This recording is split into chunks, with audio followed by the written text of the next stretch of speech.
Assalamualaikum, kita jumpa lagi. Okay, sekarang saya nak straight to the point lah. Saya nak bercakap mengenai isu yang saya nak ke Indonesia tu.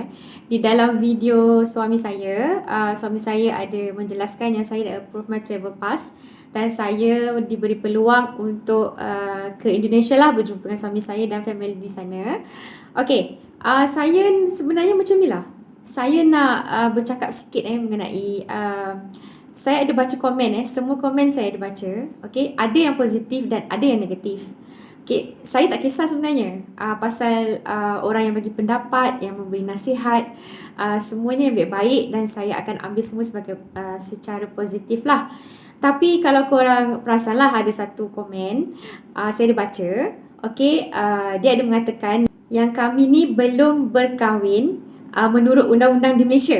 Okey, ini saya nak perbetulkan, tak nak ada salah faham. Okey, saya dengan suami dah lama dah sebenarnya, dah uruskan semua ni.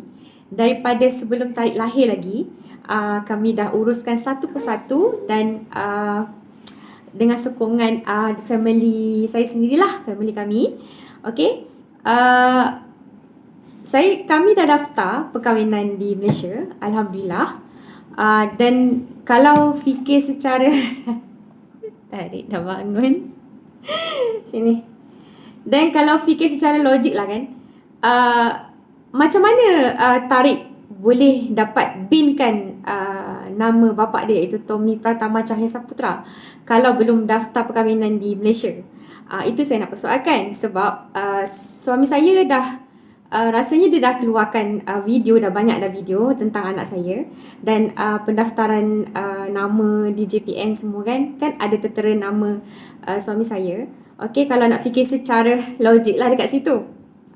Dan ramai saya tengok komen yang mengatakan yang kami belum berkahwin secara sah lah. Ada yang mengatakan kami ni tak ikut undang-undang lah.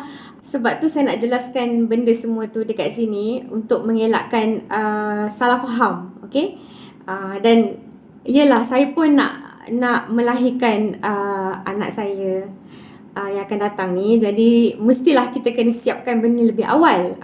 Daripada tarikh lahir lagi kan, kita dah kena prepare semua ni sampailah anak yang sekarang kan. Kalau jenis saya ni satu je, kalau orang nak bagi nasihat, nak bagi pendapat dan bertanya, itu tidak salah. Tapi kalau kita nak bertanya dan bagi nasihat dan pendapat, itu ada cara dia dan ada kata-kata yang terbaik dan tidak membuat orang itu mengguris hati atau menyakiti perasaan dia. Dan tak ada menyakiti perasaan family dia juga. Macam itulah maksud saya. Sebab family saya semua tengok, family suami saya, mertua saya pun tengok.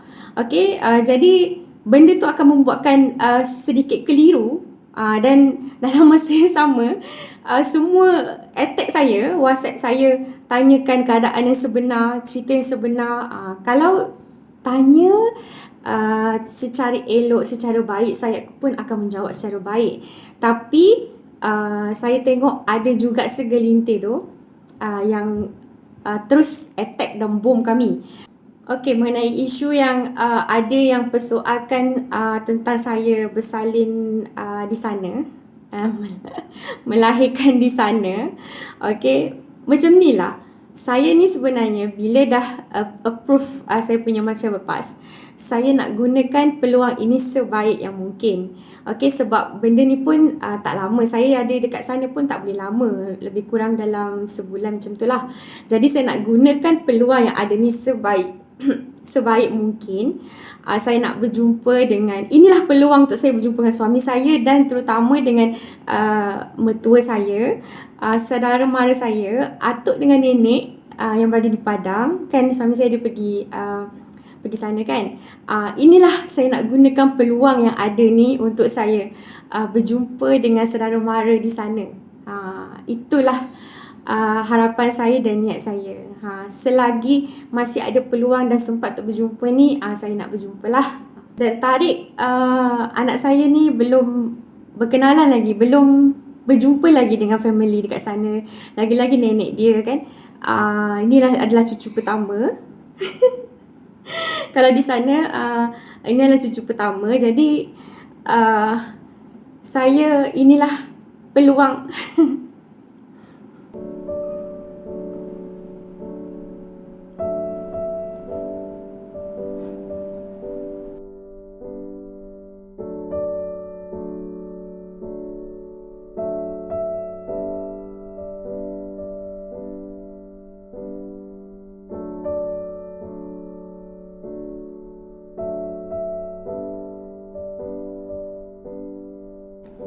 Saya sebenarnya nak jumpa sebenarnya saya nak jumpa keluarga di sana.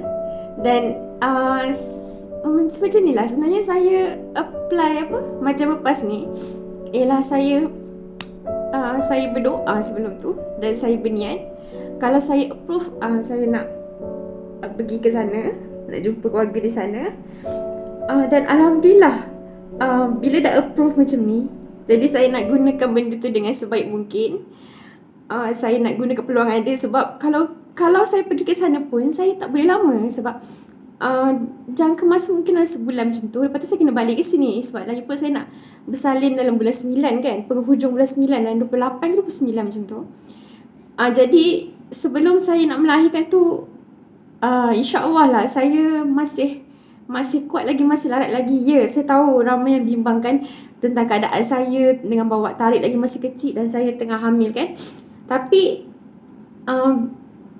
bila ada peluang sebaik mungkin ni, sebab itulah saya nak gunakan peluang ni dan saya nak pergi ke sana. Itu saja. Kami sebenarnya perlukan kata-kata semangat, doa yang baik daripada korang, daripada anda semua.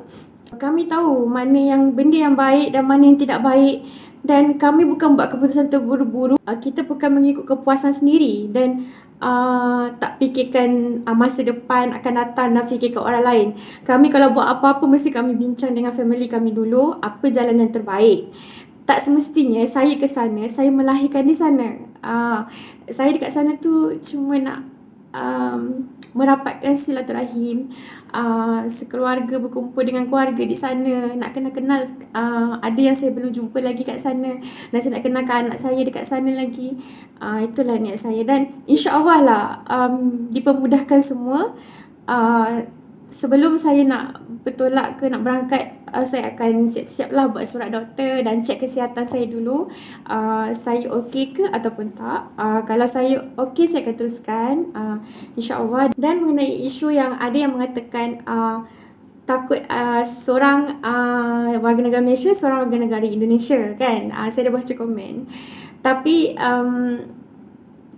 saya dah, bukan saya lah, kami dah planning semua. Kami dah planning semua. Mestilah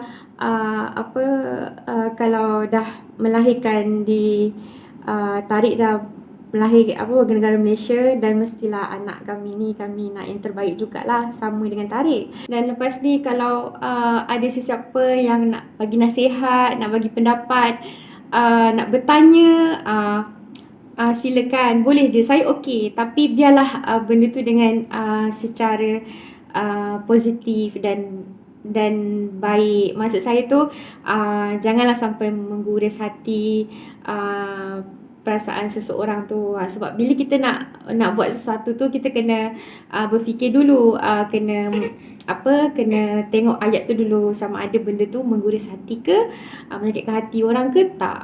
Sebab tu bila kita nak buat sesuatu, ada cara dia lah. Ada cara kita nak bertanya, nak bagi pendapat atau nasihat. Sebab saya akan ambil positif, saya okey je. Dan lagi satu, ialah saya ni emosi sikit sebab tengah pregnant ni kan. Jadi maaflah kalau saya sedikit emosi. Suami saya ada cakap juga yang tak apalah baca komen-komen tu kalau buatkan sakit hati ke, terasa ke kan. Sebab benda yang betul tak apa, tapi banyak ada yang benda tak betul kan. Dan dia bukan bertanya, tapi dia attack secara melulu macam tu kan, cakap direct je macam tu kan. Tapi saya ni cepat tersentuh, cepat terasa. Saya macam mana pun mesti macam mana cakap mesti baca jugalah sebab saya nak tahu apa yang pendapat netizen, mana nasihat dan pendapat yang baik saya ambil iktibar semua tu kan, jadikan benda tu positif. Ada juga komen saya ada baca, ada juga yang bercakap kata kalau tak nak orang komen, tak nak orang persoalkan, janganlah buat video apa macam tu kan, macam suami saya buat konten-konten tu. Apa kalau nak bagi tahu semua secara direct, cerita semua, jangan buat orang salah faham. Sebenarnya silap semua tu. Ada benda yang kita boleh share dan ada benda yang kita tidak boleh share. Sebenarnya niat suami saya tu untuk membuat konten, buat video tentang segala apa yang berlaku pada kami adalah kata dengan niat yang baik, nak bagi tahu. Kiranya nak bagi tahu dengan subscriber semualah, dengan kawan-kawan kan, nak bagi tahu cerita yang terbaru dan kami excited lah, suami saya lah terutamanya excited sebab saya dapat pergi ke sana. Jadi dia nak share dengan semua orang. Tapi cuma saya tak sangka jadi lain pula kan, ke cerita tu dah putar belik dah cerita tu dah ke lain, sampai ke saya tak daftar nikah, sampai anak nanti warga negara lain sampai ke situ kan, padahal niat saya tu nak ke sana tu untuk berjumpa dengan keluarga kan. Bukan apa tau, sebenarnya suami saya ni seorang yang jujur terus terang saya bagi tahu, Tommy ni, Tommy Pratama Cahaya Saputra, iaitu suami saya, dia adalah seorang yang jujur dan ikhlas, dan dia apa-apa je dia akan bagi tahu benda tu dengan betul, cerita betul. Dia tak pandai nak cerita tu, dia nak pusing-pusingkan cerita, dia nak tukar cerita, nak bagi nampak benda tu baik je ke, contohnya lah kan, benda yang positif je bukan, tapi dia memang jujur, dia akan bagi tahu apa yang terjadi, apa yang berlaku pada kami dan sekeliling dia, termasuk family semua. Sebab tu kalau korang tengok video dia, semuanya benda macam apa yang dia nak cakap, dia cakap, dia cerita kan. Sebab itu adalah benda betul. Termasuklah surat beranak anak saya, buku mengandung cek saya kan, dan benda-benda lain lagi lah. Sebab dia bagi tahu benda dan perkara betul dan dia nak share dengan kawan-kawan semua. Cukuplah penjelasan saya dekat sini. Saya bukan minta simpati ataupun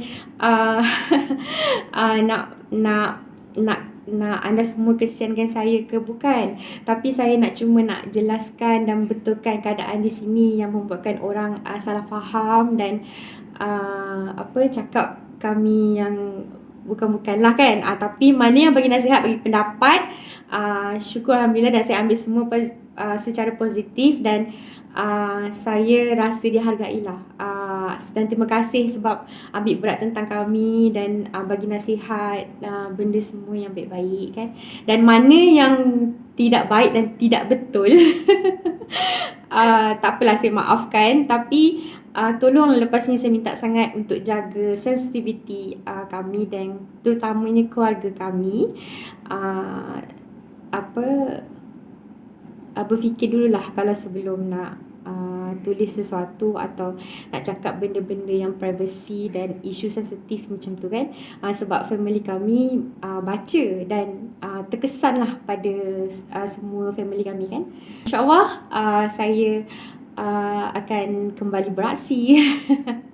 Okay, InsyaAllah lah saya akan start balik buat video macam biasa. Dan doakan kami yang baik-baik.